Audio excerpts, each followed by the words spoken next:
Il est 18h52. Il me reste exactement 1h20 de pêche. Donc en 1h20 de temps, je vais essayer de capturer un brochet. J'ai du matériel minimum et en plus, pendant ce laps de temps, je vais même vous expliquer comment je monte le leurre que j'utilise le plus fréquemment pour le moment pour la pêche du brochet. Leurre de pêche, drunk bait, 16 cm. C'est ce qui me rapporte le plus de brochets ces derniers temps. Ici, c'est un nouveau coloris en plus, il s'appelle le champagne, coloris champagne. On verra ce que ça donne. Pour équiper ce leurre souple, j'utilise ça. Ce sont des têtes à visser. Il faut savoir que chaque leurre fonctionne avec un certain grammage de vent. Donc si on en met trop, il va couler trop vite, il ne va pas planer.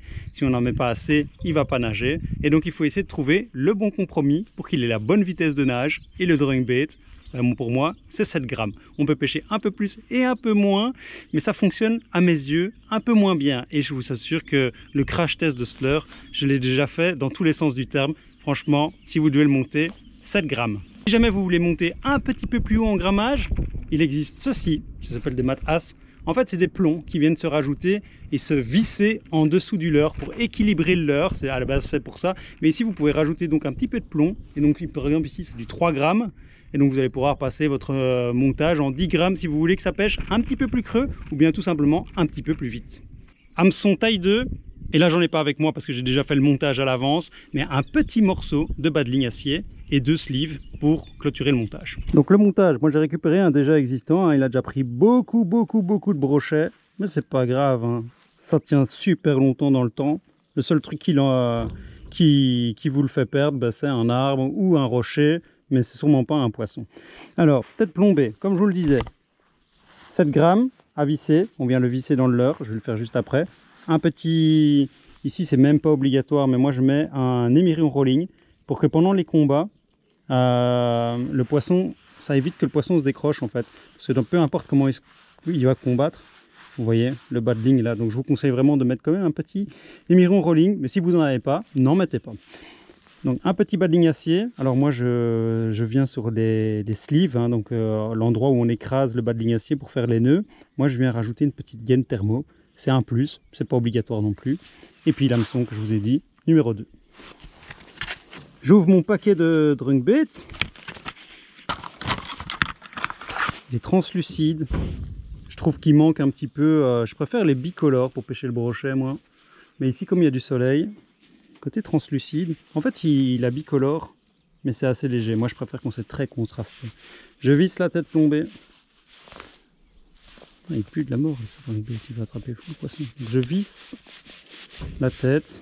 En plus sur les drunk baits, c'est plutôt très pratique parce qu'il a une tête concave, donc ça rentre bien dedans et ça déplace pas mal d'eau. Et on vient mettre ici le triple hameçon à l'arrière. Pour bien faire, si vous le faites, il faut que votre hameçon soit ici.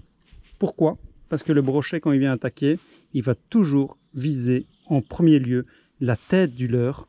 Pourquoi? Parce qu'en fait, en brochet, quand il prend sa proie, au final, il va la retourner et l'avaler dans ce sens-là, dans le sens des écailles. Parce que si jamais le brochet, il attrape le poisson, il essaie de l'avaler comme ça, les écailles du poisson vont se redresser, et ils vont s'accrocher dans la gueule du brochet et rester bloqués. Du coup, le brochet, dans tous les cas, il va toujours retourner sa proie avant de l'avaler. Donc, il va en priorité, il va venir attaquer la tête, comme ça, il aura plus facile après à retourner sa proie. Je pense que l'ensemble doit faire environ 40 grammes. 30-60 ou 20-80, ça me paraît être des puissances de canne parfaites. Alors, vous pouvez pêcher avec plus gros comme moi.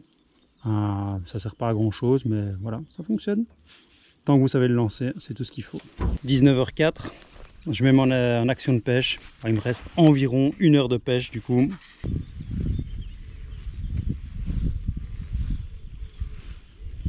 Poisson, poisson, poisson, poisson, poisson. Ça fait même pas 10 minutes que je pêche. Premier poisson. Je sais pas si c'est gros, ça a l'air pas gros du tout. Je suis en train de le brider de toute façon. Non, non, non, non les gars, c'est une perche énorme. C'est une perche énorme. Avec le leurre de 16 cm. C'est une perche énorme.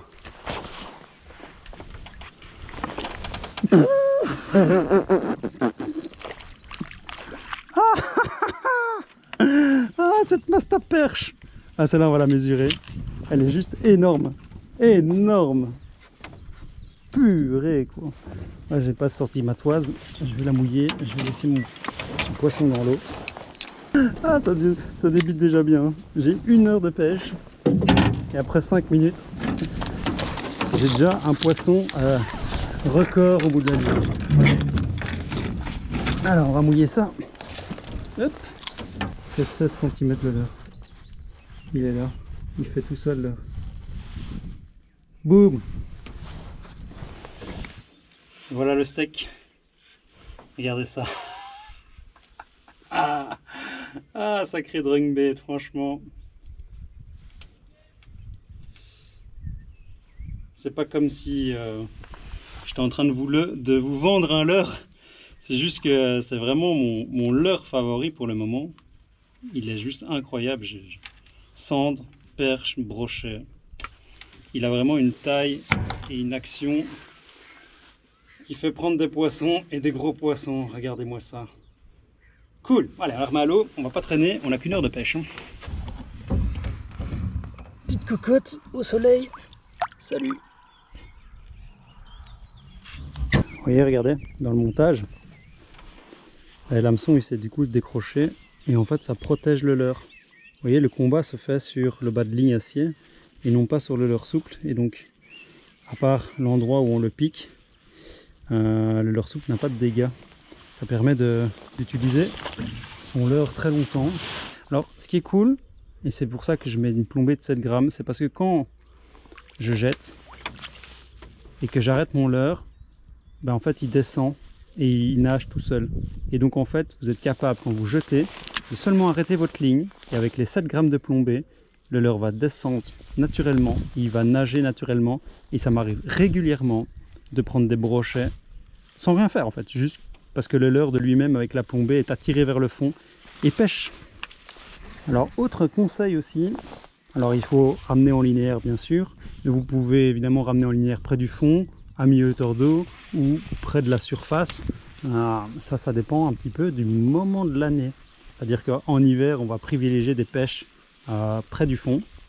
À mi-saison, ce sera soit près du fond, soit à mi-hauteur d'eau. Et alors en été, on va privilégier des pêches qui sont de surface, voire à mi-hauteur de pêche.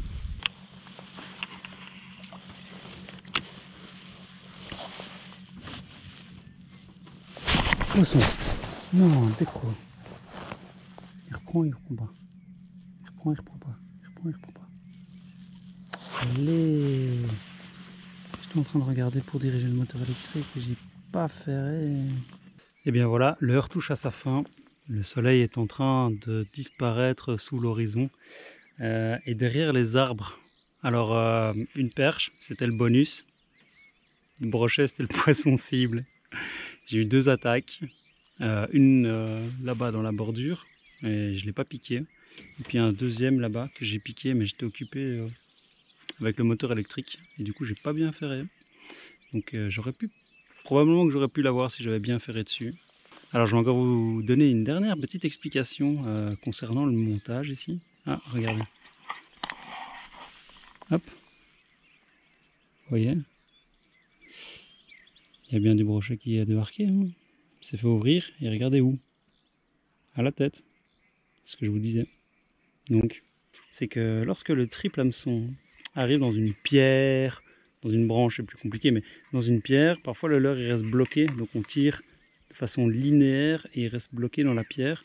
Et en fait, quand on tire fort, bah, du coup l'hameçon, bah, il sort de son encoche. Et là, comme il devient libre, il a une sorte de petite secousse qui peut le décaler de pierre. Donc ici par exemple sur seulement l'heure de pêche que je viens de faire, j'ai pris 2 fois une pierre et 2 fois l'hameçon se déchaussait du leurre et je me suis décroché de la pierre. Donc chouette petite astuce aussi, ces montages-ci comme ça finalement désaxés du leurre, ça vous permet d'économiser vos leurres qui se fassent détruire moins vite et ça vous permet aussi dans certains cas de pouvoir vous décrocher d'un obstacle que vous avez accroché dans le fond. Et bien voilà, un leurre, 1 heure et un poisson. Ben, une belle perche.